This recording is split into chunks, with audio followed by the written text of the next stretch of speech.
देखिए chemistry lecture 2। देखो बेटा, लास्ट लेक्चर में ये कुछ मैंने क्वेश्चन दिए थे और आपसे पूछा था कि बताओ इनमें से कौन एलिमेंट है, कौन कंपाउंड है, कौन मिक्सचर है, मिक्सचर में भी होमोजीनियस है कि हेट्रोजीनियस है। लास्ट लेक्चर में हमने पढ़ा था कि भाई केमिस्ट्री क्या है, स्टडी ऑफ मैटर, ठीक है। फिर स्टडी ऑफ मैटर में हमने देखा था भाई प्योर कंपाउंड होते हैं और मिक्सचर, प्योर सब्सटेंसेस होते हैं और मिक्सचर होते हैं। प्योर सब्सटेंसेस में एलिमेंट और कंपाउंड होते हैं और मिक्सचर में क्या होते हैं, होमोजीनियस और हेट्रोजीनियस। तो कई बच्चों ने मुझे इसके आंसर भेजे। एक पर्टिकुलर बच्चा था जिसने मुझे इसके 3 बार आंसर भेजे। एक बार उसने आंसर भेजे, फिर मैंने बोला कि बेटा कुछ गलतियां हैं, फिर अगली बार उसने और ट्राई किया, कुछ गलतियां कम करी, फिर उसने अगली बार और ट्राई किया और गलतियां कम करी। तो ध्यान रखिएगा, सिलेक्शन के लिए सबसे ज्यादा जरूरी है कि आपकी सेलेक्ट होने की इच्छा। ये मैं अभी से लेकर लास्ट तक बोलता रहूंगा। आपके 10th में कितने मार्क्स आए हैं, ये आपको पहले से कितना आता है, 10th में आप कितने स्टूडेंट अच्छे रहे थे या कितने खराब रहे थे, it does not matter at all. फर्क केवल इस बात से पड़ेगा कि हमारे पढ़ाने के बाद आपको कितना आता है, आप कितनी बार उसको रिवाइज करते हो, कितने ध्यान से उसे सुनते हो और आपके अंदर इच्छा कितनी है सेलेक्ट करने, यही मैटर करता है। चलिए एक एक करके देखते हैं। पहले हाइड्रोजन, तो हाइड्रोजन भाई H2, तो ये क्या है, पहली बात मॉलिक्यूल है, मॉलिक्यूल है, एक से ज्यादा एटम है तो मॉलिक्यूल है। दूसरा ये क्या है, एलिमेंट। कई बच्चों ने आंसर भेजा था एलोट्रोप, तो ये एलोट्रोप नहीं है, याद करो। जैसे आपको बताया था O2 O3, ये दोनों एलोट्रोप थे, ये एलोट्रोप नहीं था। क्योंकि एलोट्रोप के लिए क्या जरूरी होना चाहिए, बॉन्डिंग। एलोट्रोप के लिए क्या होना चाहिए, difference in chemical bonding. Allotrope क्या रहते थे, सेम फिजिकल स्टेट। एलोट्रोप किसमें रहते थे, सेम फिजिकल स्टेट लेकिन डिफरेंट केमिकल बॉन्डिंग। तो अगर H2 का देखा जाए तो H2 और H होता है, तो H में कोई भी बॉन्डिंग नहीं है, केवल H2 में बॉन्डिंग है, इसीलिए ये दोनों एलोट्रोप नहीं है। जैसे कि याद करिए, आपको बताया था O और O2 भी एलोट्रोप नहीं है, O2 और O3 एलोट्रोप है, O और O3 भी एलोट्रोप नहीं है क्योंकि इसमें किसी भी तरीके की कोई बॉन्डिंग नहीं है। और ये कंपाउंड भी नहीं है क्योंकि कंपाउंड में क्या होगा भाई, एक से ज्यादा होना चाहिए, है कि नहीं। ठीक है, दूसरा लेते हैं हीलियम। अच्छा, हीलियम था क्या, याद करो, नोबल गैस। वैसे ही बात करते हैं, हीलियम क्या था, नोबल गैस।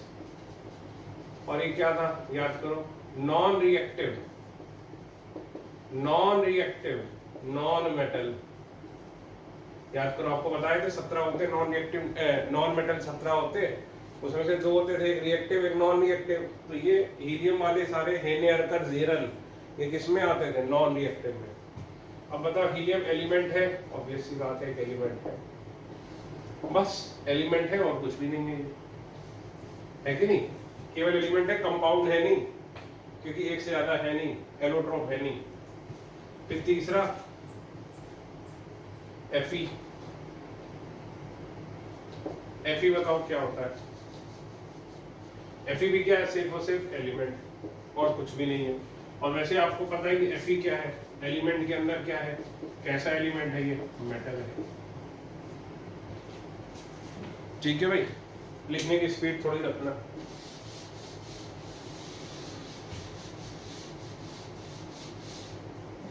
अब देखो चौथा, NaCl इन वाटर।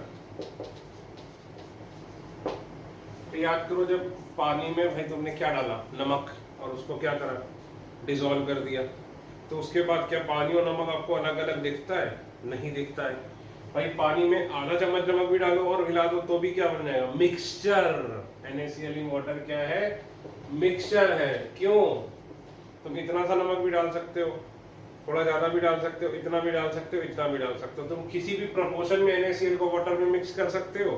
तो किसी भी प्रोपोर्शन में जब मिक्स करते थे तो उसको क्या बोलते थे, मिक्सचर। अब मिक्सचर में बताओ, ये होमोजीनियस है कि हेट्रोजीनियस मिक्सचर है। तो बताओ, क्या ये तुम्हें अलग अलग 2 डिफरेंट फेजेस में दिखता है, भाई पूरा घुल जाता है, अलग अलग तो पता नहीं चलता है, ना ही माइक्रोस्कोप के अंदर पता चलता है। और ये एग्जाम्पल भी लिया था कि जैसे NaCl इन वाटर या फिर शुगर इन वाटर, ये दोनों ही कैसे मिक्सचर है? Homogeneous mixture. कैसे मिक्सचर है बेटा ये? Homogeneous mixture. ठीक है, अगला भाई, ठीक है, मैं 3 एक साथ लूंगा, पेट्रोल, डीजल और केरोसिन। ठीक है, पेट्रोल, डीजल और केरोसिन, ये अलग अलग मैंने दिए थे लेकिन लेता है एक ही साथ।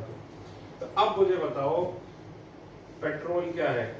कंपाउंड है, एलिमेंट है कि मिक्सचर है? क्या है ये पेट्रोल, डीजल और केरोसिन?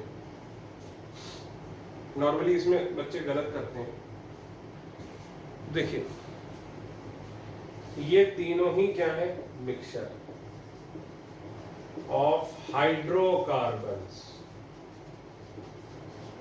पेट्रोल में क्या होता है भाई? अलग अलग हाइड्रोकार्बन्स होते हैं। हाइड्रोकार्बन्स क्या होते हैं? वो कंपाउंड जिसमें केवल कार्बन और हाइड्रोजन होता है। अगर आप केमिकल इंजीनियरिंग करेंगे तो आपको इनके बारे में और डिटेल में पता चलेगा।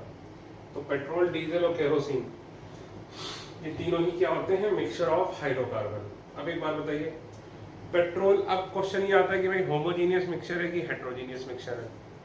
तो अब एक बात बताइए, आप पेट्रोल इंडिया में कहीं भी किसी भी स्टेशन से भरवा लेते हैं, ठीक है, चाहे वो रिलायंस का पेट्रोल पंप हो, चाहे वो IOCL का हो, चाहे वो ONGC, किसी का भी पेट्रोल पंप हो, आप भरवा लेते हैं।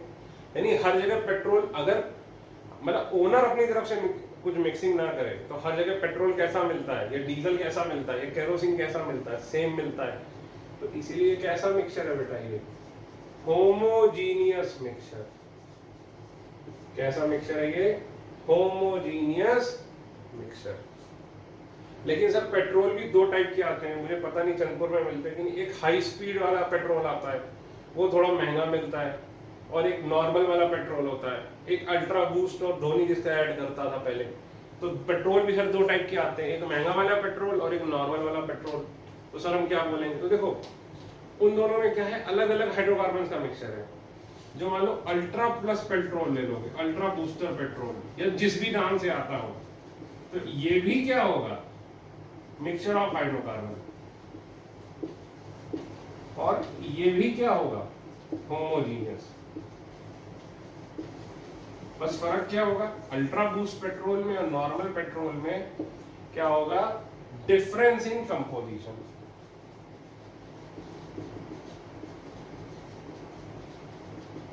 इन दोनों में डिफरेंस। तो कितने भी अल्ट्रा बूस्ट पेट्रोल फिर तुम इंडिया में कहीं से भी ले लो तो वो क्या होगा? Homogeneous mixture. और पेट्रोल भी क्या होगा? अपने आप में क्या होगा? Homogeneous mixture. ठीक है,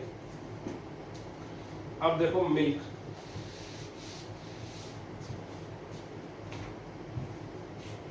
ये आप 12th में पढ़ेंगे बेसिकली मिल्क के बारे में और ब्लड के बारे में, केमिस्ट्री में थोड़ा बहुत। ठीक है, मिल्क बेसिकली क्या होता है? मिल्क में क्या होते हैं कि फैट मॉलिक्यूल्स होते हैं। मिल्क बेसिकली क्या होता है? फैट या फिर ऑयल मॉलिक्यूल्स इन वाटर। तो बेसिकली वाटर होता है, उसमें मिल्क क्या होता है? Milk is suspension. तो मिल्क इसीलिए ये 2 अलग अलग हैं। याद करो, आपको बताया था हेट्रोजीनियस मिक्सचर, होमोजीनियस मिक्सचर में क्या होता था कि जो सॉल्यूट और सॉल्वेंट होते थे, 2 चीजें जो होती थी वो आपस में पूरी तरह मिक्स हो जाते थे, अलग अलग नहीं दिखते थे। लेकिन मिल्क को अगर आप माइक्रोस्कोप के अंदर देखिए तो आपको समझ में आ जाएगा कि ये पार्टिकल्स अलग अलग हैं। ऑयल पार्टिकल अलग है, बल्कि कई बार हमने देखा भी होगा। आप देखिए कई बार अगर आप भैंस वगैरह का मिल्क लेके आए या इवन गाय का भी मिल्क लेके आए तो उसमें आपको ऊपर येलो येलो ऑयल की कुछ सरफेस पे दिखता भी होगा, ड्रॉपलेट जैसी। पैकेट के दूध में तो नहीं दिखता है, लेकिन अगर आप वैसे देखिए तो हमेशा ऊपर आपको येलो येलो कई बार दिखेगा। तो मिल्क क्या होता है? फैट या फिर ऑयल मॉलिक्यूल्स इन वाटर। और मिल्क क्या होता है? Heterogeneous mixture. अगर आप इसको माइक्रोस्कोप के अंदर देखेंगे तो आपको समझ में आ जाएगा कि ये क्या है? Heterogeneous mixture.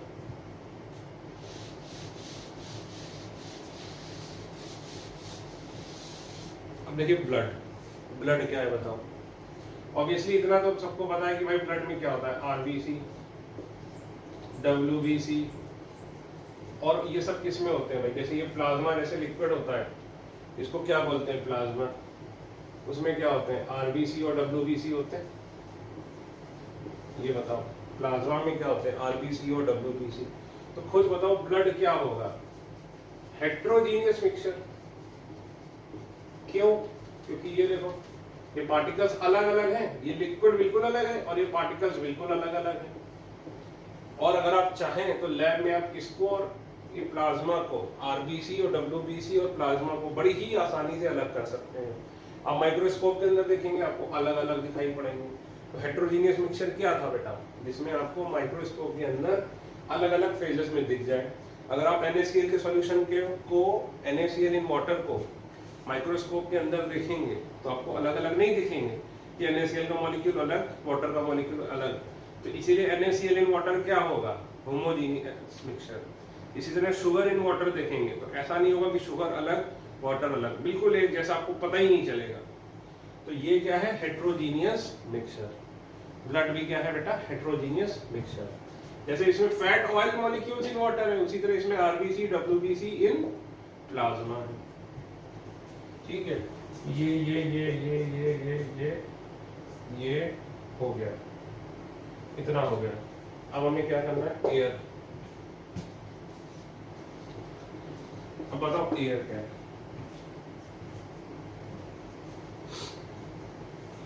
बोलिए सर, अब एयर तो चंद्रपुर की बहुत पॉल्यूटेड एयर है। तो मैं पॉल्यूटेड एयर की बात नहीं कर रहा हूँ, मैं नॉर्मल जो भगवान ने हमें एयर दी है उसकी बात कर रहा हूँ। आप एयर बताओ क्या है। ऐसे तो जब जो बड़े बड़े दो टावर लगे हैं अपने यहाँ, जो दो चिमनियाँ दूर से दिखती हैं, उनके पास की एयर बहुत ज्यादा पॉल्यूटेड होगी, तो भाई वो बिल्कुल ही अलग होगी। और यहाँ की जो कमरे की AC की एयर है वो बिल्कुल अलग होगी। तो मैं उस टाइप से आर्टिफिशियल एयर की बात नहीं कर रहा हूँ, मैं नॉर्मल जो भगवान ने हमें एयर दी है उसकी बात कर रहा हूँ। ये बताइए क्या है एयर। तो नॉर्मली बच्चे इसको बता देते हैं कि एयर क्या है, सर मिक्सचर ऑफ गैसेस।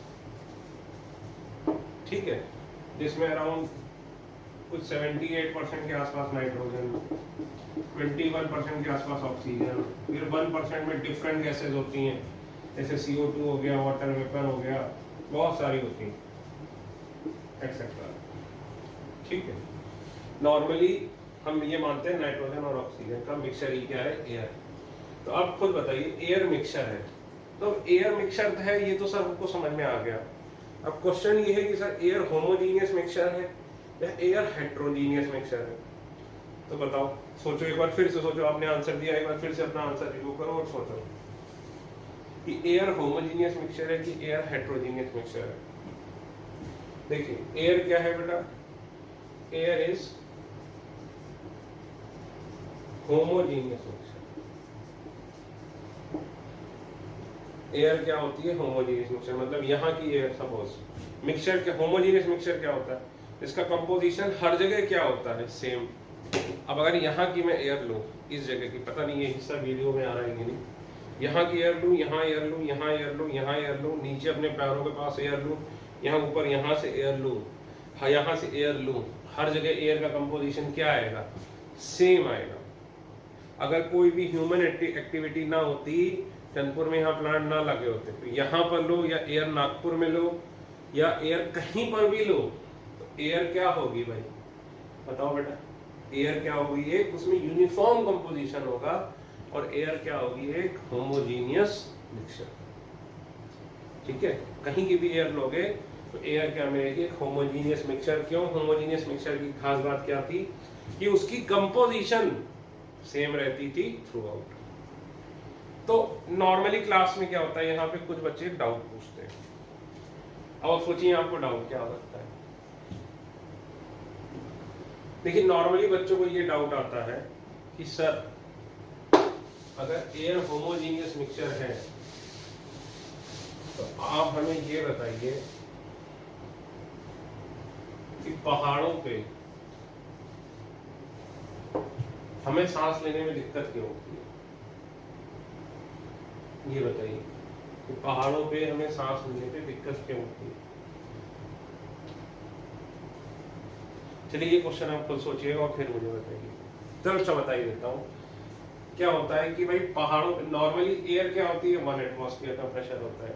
यानी कि अगर मैं मान के चलूं एयर सपोज 79% नाइट्रोजन और 21% ऑक्सीजन, तो यहाँ पे 1 एटीएम प्रेशर है, यानी 79 मॉलिक्यूल्स अगर नाइट्रोजन के हैं सपोज, तो 21 मॉलिक्यूल्स किसके हैं, ऑक्सीजन के। यानी मान लो यहाँ पर 100 मॉलिक्यूल्स हैं एयर के, ठीक है। तो पहाड़ों पे सांस लेने में दिक्कत क्यों होती है, यहाँ होता है 1 एटीएम प्रेशर, पहाड़ों पे जाओगे पता चलेगा 0.8 एटीएम प्रेशर हो गया।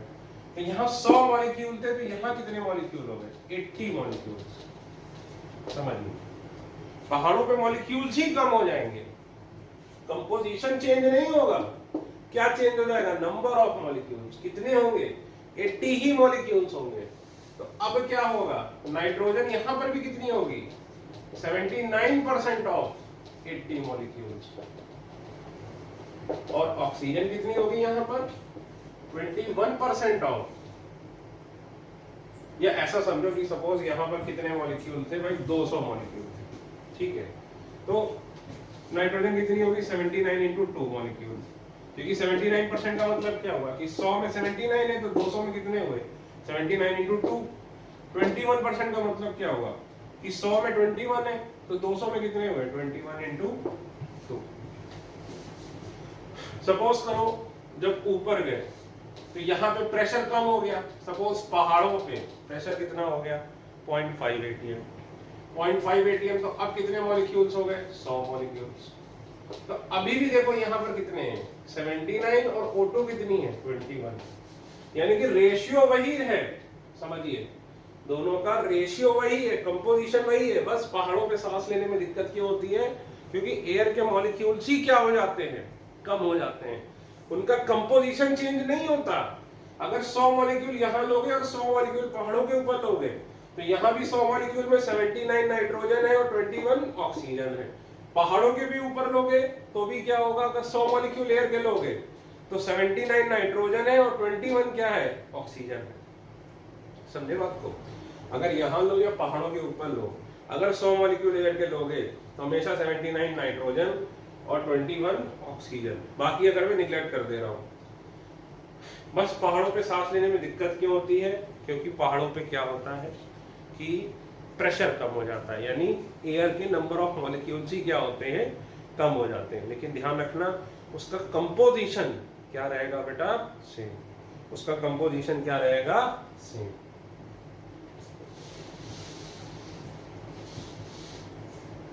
चाहो तो लिख लो कि composition of air will remain same whether on sea level और on mountains.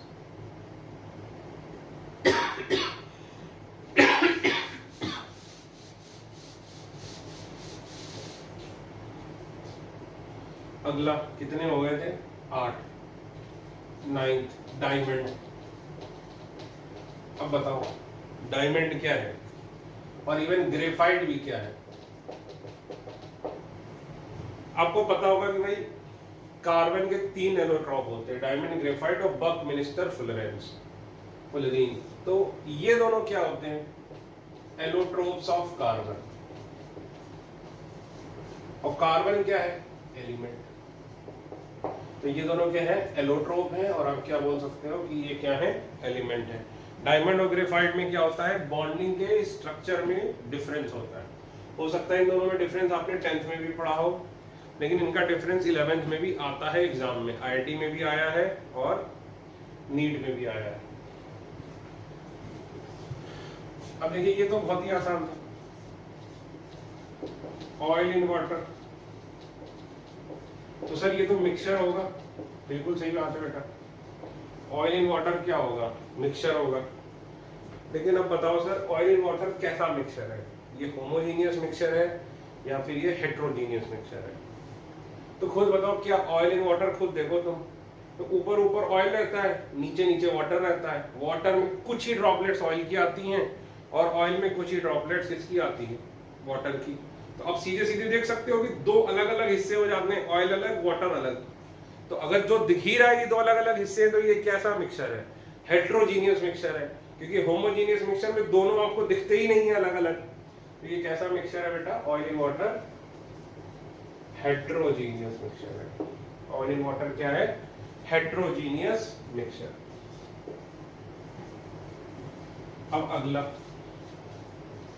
CCl4 plus water. अब देखिए ये सवाल और नेक्स्ट सवाल जो है C2H5OH प्लस वाटर, ये मुझे उम्मीद है शायद आप ना कर पाए हो, या कुछ अच्छे बच्चे कर पाए हो कि ये दोनों क्या है, क्योंकि ये बेसिकली 11th में आता है। 11th में आएगा, आप समझ लीजिए ये जून में, बेसिकली जून में हम केमिकल बॉन्डिंग पढ़ेंगे, उसमें ये डिटेल में आएगा। अब देखिए CCl4 क्या है। अब मैं कई सारे वर्ड्स लूंगा, कई सारे वर्ड्स के नाम लूंगा कि जो आपको शायद ना आते हैं। आते हैं तो वेल एंड गुड, नहीं आते तो कोई बात नहीं है। सारे एक एक वर्ड का मतलब आपको बहुत डिटेल में पढ़ाया जाएगा। देखिए CCl4 क्या है, आप ऐसा समझिए ये ऑर्गेनिक कंपाउंड है, ठीक है, ये तो पता ही है। Organic compounds are generally insoluble in water. बल्कि अगर मैं बोलूं तो ये कैसा है, थोड़ा सा और अगर मैं डिटेल में बोलूं, नॉन पोलर ऑर्गेनिक कंपाउंड है, नॉन पोलर। और वाटर क्या है? पोलर। अब सर ये आपने देखिए नए नए कितने सारे शब्द ले आए, ऑर्गेनिक कंपाउंड, नॉन पोलर और पोलर। तो अगर ये आता है तो ठीक है, मैं मान के चल रहा हूँ आपको ये नहीं आता है। नहीं आता है तो हम इसको जून में डिटेल में पढ़ेंगे। जैसे मेरा एक्सपीरियंस है कि 12th वाले बच्चों को भी जनरली मैंने देखा है, जो मतलब मेरे स्टूडेंट नहीं है, उनको जनरली इसमें कंफ्यूजन होता है कि पोलर कंपाउंड कौन से हैं और नॉन पोलर कौन से हैं। तो ये भी हम करेंगे बहुत डिटेल में। तो एक पुरानी आपने शायद चीज पढ़ी हो, ये तो पढ़ी होगी, लाइक डिसॉल्व्स लाइक, ठीक है, लाइक डिसॉल्व्स लाइक। कई बच्चों ने ये पढ़ा होगा लाइक डिसॉल्व्स लाइक। तो इसका मतलब पता नहीं आपको क्लियर है कि नहीं। तो लाइक डिसॉल्व्स लाइक का मतलब क्या होता है बेटा, कि जो पोलर कंपाउंड है वो किस में डिसॉल्व होगा? पोलर सॉल्वेंट में। जो पोलर कंपाउंड है वो किस में डिसॉल्व होगा? पोलर सॉल्वेंट में। सॉल्वेंट क्या होता है अब सर? अब जैसे सॉल्वेंट जिसमें कोई चीज घोलते हैं, जैसे मान लीजिए पानी में आपने नमक डाला, तो नमक क्या हो गया भाई? फिर भी बात है, मैं मान के चल रहा हूं आपको कुछ नहीं आता। नमक क्या हो गया? अब ये नमक को बेटा जो कॉमन सॉल्ट होता है घर में, वो क्या होता है? उसका फॉर्मूला NaCl। वो जो घोला जाता है वो सॉल्यूट, और पानी जिसमें घुलता है वो क्या हो गया? सॉल्वेंट। जो घोला जाता है वो क्या है? सॉल्यूट, और पानी क्या है? सॉल्वेंट। ठीक है, तो इसका मतलब लाइक डिसॉल्व्स लाइक का मतलब क्या होता है कि जो पोलर कंपाउंड्स हैं वो किस में डिसॉल्व होंगे? पोलर सॉल्वेंट में। और जो नॉन पोलर कंपाउंड्स हैं वो किस में डिसॉल्व होंगे? नॉन पोलर सॉल्वेंट में। पोलर कंपाउंड किस में डिसॉल्व होंगे? पोलर सॉल्वेंट में। नॉन पोलर कंपाउंड किस में डिसॉल्व होंगे? नॉन पोलर सॉल्वेंट में। तो वो अब सर ये हम जैसे सोचेंगे कि कौन पोलर है कौन नॉन पोलर, तो एक चीज याद कर लो कि वाटर क्या है? पोलर। चलो सर हमें समझ में तो ये नहीं आया कि पोलर क्या है, लेकिन आप कह रहे हो तो चलो याद कर लेते। केमिस्ट्री में वैसे भी टीचर याद ही कराता है, तो मैं बोलूंगा आप धीरे धीरे जब आएंगे 11th 12th में पढ़ेंगे तो आपको समझ में आ जाएगा केमिस्ट्री में याद करना नहीं होता, बहुत ज्यादा नहीं होता, थोड़ा सा ज्यादा होता है बस, as compare to physics maths और बायो। मतलब बायो से कंपेयर नहीं करूंगा, फिजिक्स और मैथ्स से ही कंपेयर करूंगा। अब CCl4 क्या है? Non polar. अब ये नॉन पोलर है सर, ये हमें कैसे पता चलेगा? ये तुमको पता चलेगा जून में। अब मुझे ये बताओ, अगर मैंने तुमको बता दिया कि ये नॉन पोलर है और वाटर क्या है? पोलर, और आपको एक चीज बताई लाइक डिसॉल्व्स लाइक, मतलब पोलर सॉल्यूट डिसॉल्व होगा किसमें? पोलर सॉल्वेंट में, और नॉन पोलर सॉल्यूट डिसॉल्व होगा किसमें? नॉन पोलर सॉल्वेंट में। तो खुद बताओ क्या नॉन पोलर पोलर में डिसॉल्व होगा? ठीक से नहीं होगा। क्या नॉन पोलर पोलर सॉल्वेंट में डिसॉल्व होगा? नहीं होगा। ठीक है ना, तो इसीलिए इसको हम क्या बोलेंगे भाई कि ये क्या है? हेट्रोजीनियस मिक्सचर, क्योंकि ठीक से डिसॉल्व ही नहीं होगा। तो CCl4 अलग और वाटर अलग, तो अलग अलग होगा, इसीलिए क्या है? Heterogeneous mixture. अब ये क्या है, इथाइल अल्कोहल। ठीक है, तो अल्कोहल क्या होता है सर, जिसमें OH ग्रुप होता है। ये शायद पता हो आपको, ना पता हो, फिर वही बात मैं मान के चल रहा हूं आपको कुछ नहीं आता। अल्कोहल क्या होता है, जिसमें OH ग्रुप होता है। अगर आपको नहीं पता तो बस इतना याद कर लो, अल्कोहल क्या होता है जिसमें OH ग्रुप होता है। तो ये क्या है, ये भी हम देखेंगे जब हम ऑर्गेनिक शुरू करेंगे। तो ये सपोज क्या है, इथाइल अल्कोहल। ठीक है, C2H5OH क्या है, इथाइल अल्कोहल। ठीक, इथाइल अल्कोहल प्लस वाटर। तो अल्कोहल भी बहुत टाइप के हो सकते हैं भाई, methyl alcohol, ethyl alcohol, propyl alcohol. जैसे आजकल हैंड सैनिटाइजर चल रहा है, तो हैंड सैनिटाइजर में क्या यूज हो रहा है, आइसोप्रोपाइल अल्कोहल। तो ये वही अल्कोहल है जिसको कॉमन भाषा में क्या बोलते हैं, अल्कोहल के नाम से हम घर में जानते हैं, जिसको जो आपकी मम्मी जिसको अल्कोहल समझती है वो यही अल्कोहल है। जो मतलब शराब की दुकानों पे मिलता है वो बेसिकली इथाइल अल्कोहल होता है। तो अब बताओ कि भाई मूवी में भी आपने देखा होगा कि भाई इथाइल अल्कोहल यानी अगर शराब डालते हैं पानी में तो पूरी तरह डिसॉल्व हो जाती है। ये क्या बना लेती है, homogeneous mixture. Homogeneous mixture. Sir लेकिन एक बात बताओ, ये ऑर्गेनिक कंपाउंड है कि नहीं? हाँ बेटा ये ऑर्गेनिक कंपाउंड है। तो ये पानी में कैसे डिसॉल्व हो गया? अगर ये ऑर्गेनिक कंपाउंड है तो ये पानी में कैसे डिसॉल्व हो गया? अभी आपने बताया ऑर्गेनिक कंपाउंड जनरली इनसॉल्युबल होते हैं, लेकिन ये क्या है, पोलर है। तो अब फिर वही बात, सर आप हमारा दिमाग खराब कर रहे हो, ये नॉन पोलर था ये पोलर है, ये हमें कैसे पता चलेगा? तो अब पता चलेगा फिर वही बात जब केमिकल बॉन्डिंग आएगी। ये पोलर है और it makes hydrogen bonding with water। अब सर ये फिर से आप नया शब्द ले आए क्या, हाइड्रोजन बॉन्डिंग। तो जैसे आपने थोड़ी बहुत केमिकल बॉन्डिंग पढ़ी होगी, जैसे शायद आपने पढ़ा हो आयनिक बॉन्ड, या आयनिक बॉन्ड या फिर इलेक्ट्रोवैलेंट बॉन्ड, और आपने एक पढ़ा होगा कोवैलेंट बॉन्ड। तो नॉर्मली बॉन्ड कौन से होते हैं, होता आयनिक या फिर इलेक्ट्रोवैलेंट, दूसरा कोवैलेंट, तीसरा कोऑर्डिनेट, चौथा मेटेलिक और पांचवा हाइड्रोजन बॉन्ड। ये सारा हम डिटेल में पढ़ेंगे केमिकल बॉन्डिंग में। और केमिकल बॉन्डिंग आप ये समझिए 11th-12th मिलाकर केमिस्ट्री का सबसे मोस्ट इंपॉर्टेंट चैप्टर है। नॉर्मली जितना 3 चैप्टर से आता है उतना एक अकेले केमिकल बॉन्डिंग से आता है। इसलिए केमिकल बॉन्डिंग पूरा पढ़ाने में आई नीड 55 लेक्चर्स। इतना टाइम लग जाता है मुझे केमिकल बॉन्डिंग पढ़ाने में। जितना 3 या 4 चैप्टर से आएगा उतना अकेले केमिकल बॉन्डिंग से आता है। तो ये सब हम पढ़ेंगे केमिकल बॉन्डिंग में। केमिकल बॉन्डिंग अभी आपकी आ जाएगी मई एंड में या जून स्टार्टिंग में। ठीक है बेटा, तो इथाइल अल्कोहल प्लस वाटर क्या बनाएगा, होमोजीनियस मिक्सचर। क्यों? क्योंकि इथाइल अल्कोहल क्या है, polar, it makes hydrogen bonding with water. ये पूरी तरह डिसॉल्व हो जाता है। अभी अगर ये दोनों आपको नहीं भी समझ में आए तो मैं गारंटी लेता हूँ कि जब हम केमिकल बॉन्डिंग करेंगे तब आपको ये दोनों समझ में आ जाएंगे।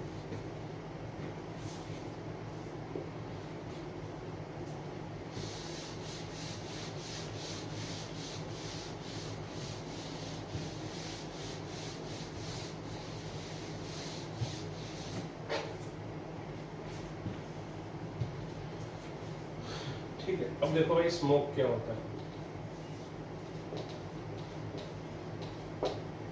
स्मोक बेसिकली क्या है भाई, जैसे कि आपने स्मोक बेसिकली कब आता है, सपोज जैसे आपने कोयला जलाया, तो जब आपने कोयला बंद किया तो धुआं उठता है उससे, उसी धुएं को नॉर्मली हम क्या बोलते हैं, स्मोक। तो स्मोक में बेसिकली क्या होता है, गैस यानी एयर प्लस एयर में क्या होता है, अनबर्न्ड कार्बन पार्टिकल्स।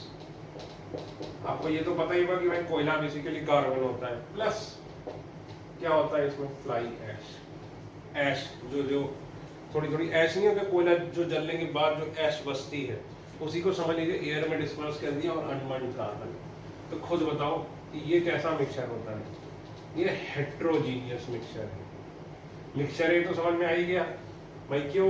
क्योंकि भाई हो सकता है कोयला कई बार काफी काला धुआं उठता है, कई बार कम काला धुआं उठता है। जब ज्यादा काला धुआं उठता है इसका मतलब ये ज्यादा होता है, ये ज्यादा होता है, और जब कम काला धुआं उठता है इसका मतलब ये कम होता है और ये कम होता है। तो इसीलिए ये क्या है, मिक्सचर है। और ये किसी भी प्रोपोर्शन में हो सकता है, हेट्रोजीनियस मिक्सचर क्या होता था? जिसमें प्रोपोर्शन फिक्स नहीं होता था। हेट्रोजीनियस मिक्सचर क्या होता था? जिसमें प्रोपोर्शन फिक्स नहीं होता था और जिसके अलग अलग कॉन्स्टिट्यूएंट्स को, कॉन्स्टिट्यूएंट्स मतलब जिनसे मिलके वो मिक्सचर बना है, उसको हम देख सकते हैं। तो ये क्या है भाई? Heterogeneous mixture.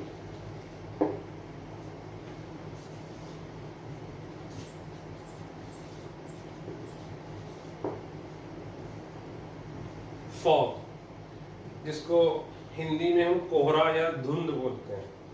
तो जैसे यहाँ तो कोहरा नहीं पड़ता है चंद्रपुर में, लेकिन अगर आप कभी माउंटेन साइड देखिए तो माउंटेन साइड सर्दियों में क्या होता है, ऐसा लगता है कि बादल बादल से चारों तरफ है, हल्का हल्का सा विजिबिलिटी भी कम हो जाती है। कोहरा बोलते हैं जिसको, धुंध बोलते हैं, जो कई बार डरावनी मूवीज में भी यूज किया जाता है। ठीक है, तो आप गूगल करेंगे किसी भी माउंटेन की फोटो तो उसके नीचे आपको सर्दियों में कोहरा दिखेगा ही दिखेगा। किसी भी आप ठंडी जगह जाइए तो सुबह विजिबिलिटी कम हो जाती है वहां पर। तो कोहरा क्या होता है? कोहरा बेसिकली क्या होता है? Water droplets in air, water droplets in air. अब भाई यही वाटर ड्रॉपलेट अगर ज्यादा होगी तो वो बारिश का रूप ले लेगी, लेकिन बारिश नहीं हो पा रही, तो इसीलिए ज्यादा देर आप कोहरे में अगर ढूंढेंगे घूमेंगे भी तो आपको हल्का हल्का सा वेट जैसा फील होगा। तो फिर वही बात है कि इसमें वाटर ड्रॉपलेट और एयर अगर आप माइक्रोस्कोप में देखो बिल्कुल अलग अलग आपको दिखता है, और इसका कंपोजिशन भी क्या है? यूनिफॉर्म तो होता नहीं। कभी कोहरा ज्यादा थिक होता है तो आपको थोड़ी दूर का नहीं दिखता, कभी कोहरा कम थिक होता है तो आपको दूर तक का दिखता है। और माउंटेन साइड जाने की भी जरूरत नहीं है। अगर आप पंजाब चले जाओ, दिल्ली चले जाओ, यूपी, बिहार, एमपी चले जाओ, आपको सर्दियों में कोहरा दिखेगा। बस यहाँ पे क्या सर्दियां पड़ती नहीं है। तो ये भी क्या हो गया बेटा? Heterogeneous mixture. ठीक है, अब देखिए ब्लैक फॉस्फोरस।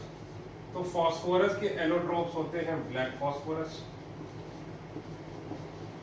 रेड फॉस्फोरस और येलो फॉस्फोरस। ये तीनों क्या है? Allotropes of phosphorus. ठीक है, ब्लैक, रेड और येलो। तो इनके में क्या डिफरेंस होता है? एलोट्रोप्स क्या होते थे? याद करो, सेम फिजिकल स्टेट। एलोट्रोप क्या होते थे? सेम फिजिकल स्टेट, लेकिन इनकी बॉन्डिंग में क्या होगा? फर्क होगा। तो ये जो एलोट्रोप्स हैं ये हम कब पढ़ेंगे? ये फॉस्फोरस के हम पढ़ेंगे 12th में, या हो सकता है 11th के एंड में। ठीक, तो ये अभी आप याद कर लीजिए कि फॉस्फोरस के 3 एलोट्रोप्स होते हैं। तो एलोट्रोप्स यानी ये क्या है? ठीक है,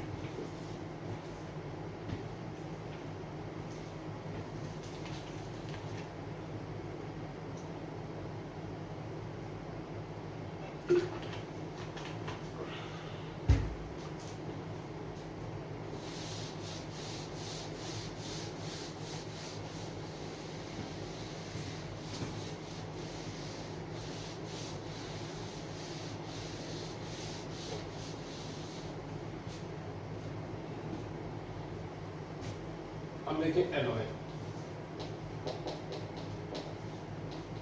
तो एलॉय क्या होते हैं? मिक्सचर। ठीक, अब मिक्सचर में सबसे कॉमन जो 2 एग्जाम्पल है एलॉय के,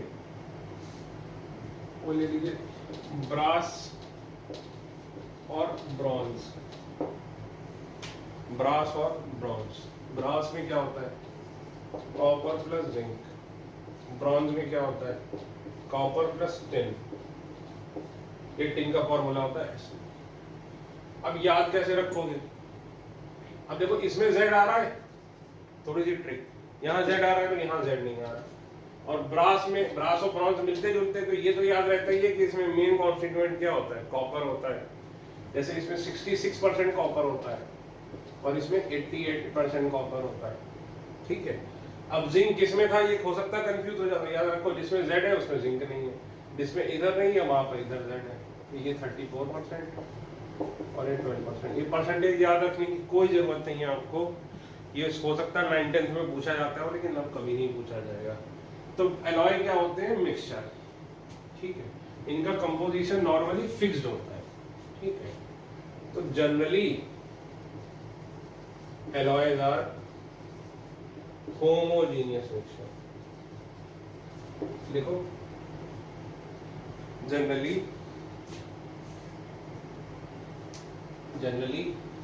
alloys are homogeneous mixture, ठीक है।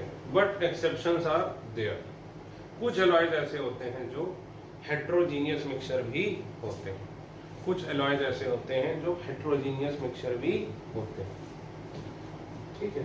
तो generally alloys are homogeneous mixture, ठीक है भाई। अब देखो अगला, टैप वाटर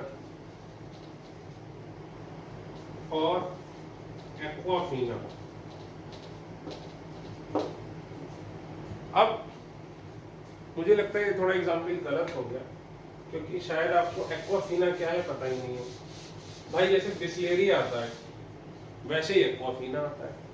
अब शायद यहाँ चंदपुर में एक्वाफीना चलता ना हो, इसलिए आपने एक्वाफीना की बोतल ही नहीं देखी। कई बच्चों का मेरे पास मैसेज आया कि सर एक्वाफीना क्या होता है। तो एक्वाफीना कुछ नहीं है बेटा, वाटर बॉटल होती है। जैसे बिस्लेरी की बोतल आपको पता है, तो वैसे ही पेप्सी जब निकालती है बोतल तो उसको क्या बोलती है? Aquafina. Aquafina is simply packaged drinking water. Aquafina is packaged drinking water. तो ये ड्रिंकिंग वाटर है, तो ये सिंपली H2O होता है। तो इसको हम क्या बोलेंगे? ये क्या होता है भाई? कंपाउंड। अब देखो इसमें पैकेज ड्रिंकिंग वाटर और टैप वाटर में क्या फर्क है कि भाई टैप वाटर तो नॉर्मली हम पीते नहीं है। क्यों? क्योंकि हमें पता है टैप वाटर में क्या होता है?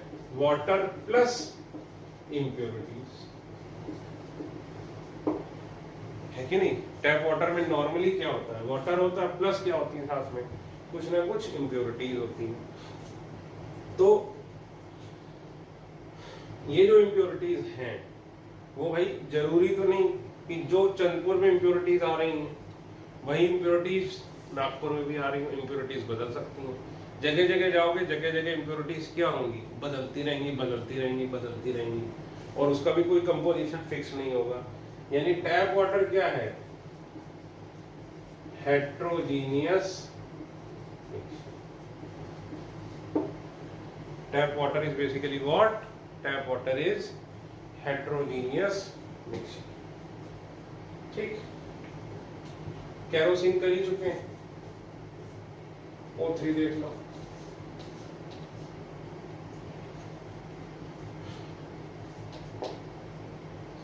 अब देखो O3 क्या है, आपको बताया था भाई ओजोन। ये क्या है? एलोट्रॉप ऑफ ऑक्सीजन, ठीक है। एलोट्रॉप ऑफ ऑक्सीजन, और ऑक्सीजन क्या होता है? एलिमेंट, ठीक। तो ये सारे क्वेश्चन हो गए। तो जिसके सारे सही हो तो वो मुझे मैसेज करना है, या जिसके मैक्सिमम 2 गलत हो मुझे मैसेज करके अपना नाम बताइएगा और बताइएगा कि आपने क्या गलत किया।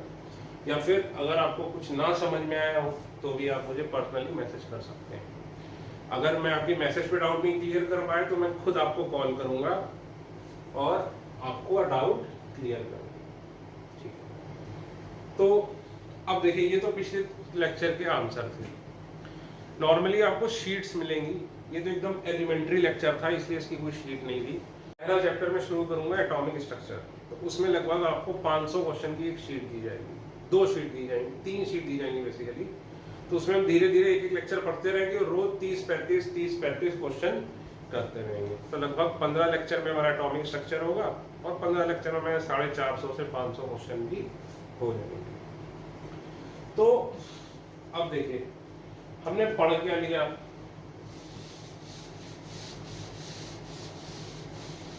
चलो एक एग्जाम्पल और ले लो, कोल्ड ड्रिंक। और कोल्ड ड्रिंक भी सोचना, अगले लेक्चर में इसका आंसर दूंगा कि भाई 2 तरीके से, बिफोर शेकिंग और आफ्टर शेकिंग। बिफोर शेकिंग मतलब नॉर्मली कोल्ड ड्रिंक आपने खोली और पी ली, और आफ्टर शेकिंग मतलब ऐसे ऐसे हिलाया फिर ऐसे करके खोला और फिर रिपीट। तो बताना ये क्या है, ठीक है। अब देखिए, अभी तक हमने पढ़ा क्या?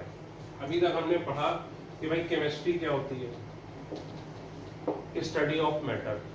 मैटर में क्या होते हैं? एलिमेंट, मिक्सचर और कंपाउंड। एलिमेंट, मिक्सचर, कंपाउंड, ठीक, ये होते हैं बेसिकली 3 चीजें। तो अब इसमें कई सारे सवाल उठे। सवाल ये उठे कि भाई अलग अलग एलिमेंट्स जो हैं वो अलग अलग क्यों हैं, उनकी प्रॉपर्टीज अलग अलग क्यों है कि नहीं? कि भाई जैसे लोहा इतना कड़ा होता है और वही तुम NaCl मतलब सोडियम ले लो, तो सोडियम को आप ऐसे पतले से नाइफ से काट लो। तो अलग अलग एलिमेंट्स के, और कई सारे एलिमेंट जो है वो गैस है, जैसे फ्लोरीन गैस है, क्लोरीन गैस है, ऑक्सीजन गैस है, हाइड्रोजन गैस है। वहीं लोहा क्या है? सॉलिड है। कॉपर क्या है? सॉलिड है। तो क्वेश्चन ये था साइंटिस्ट लोगों के सामने कि चलो एलिमेंट्स तो इतने सारे हैं, लेकिन अलग अलग एलिमेंट्स की अलग अलग प्रॉपर्टीज क्यों होती है, पहली बात। दूसरी बात कि भाई एलिमेंट जो है वो कंपाउंड कब बनाते हैं और क्यों बनाते हैं, बनाते ही क्यों हैं। कंपाउंड की प्रॉपर्टीज जो है वो अलग क्यों होती हैं एलिमेंट की प्रॉपर्टीज से। और सवाल था कि भाई मिक्सचर और कंपाउंड में इतना बड़ा फर्क क्यों होता है। तो इन सब फर्क को जानने के